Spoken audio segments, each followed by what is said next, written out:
qui est important dans ce travail de commission d'enquête, c'est d'établir la vérité sur ce qui s'est passé à Betaram pendant des années et des années.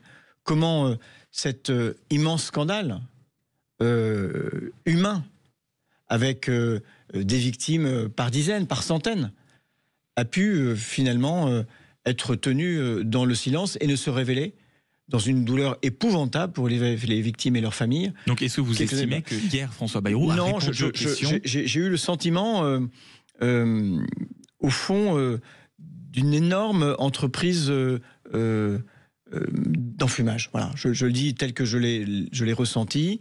Une énorme entreprise d'enfumage. Oui, le meilleur... ce qu'on attendait, c'était la vérité, la meilleure défense d'ailleurs, et la vérité, la compréhension des choses. Est-ce que au sortir de cette audition, les Françaises et les Français, les victimes, ont le sentiment d'avoir été éclairés sur ce qui s'est passé?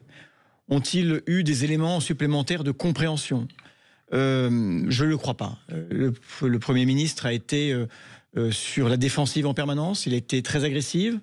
Il dénonce une commission politique de toute façon. Ça a été son angle d'attaque en permanence. J'ai vu la façon dont notamment la présidente de la commission, Fatia Keloachi, a précisément fait en sorte...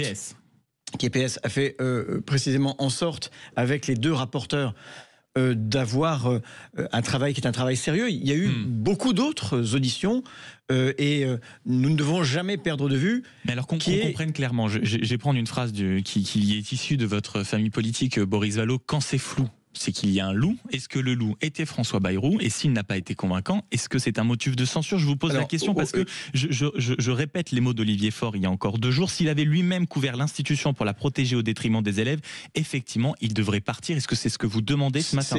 Écoutez, la commission d'enquête n'est pas allée à son terme. La présidente de la commission a prévu de s'exprimer. Je crois qu'elle l'a fait sur une autre antenne ce matin. À nouveau dans la matinée. Mais mon sentiment, c'est que je n'ai pas eu les éclaircissements que je souhaitais hier dans ce que j'ai entendu de l'audition de François Bayrou. J'ai eu le sentiment qu'il s'évertuait à se placer plutôt du côté. Est-ce que c'est digne du Premier ministre? Est-ce que vous lui faites encore confiance ou est-ce qu'il est temps de lui demander de partir?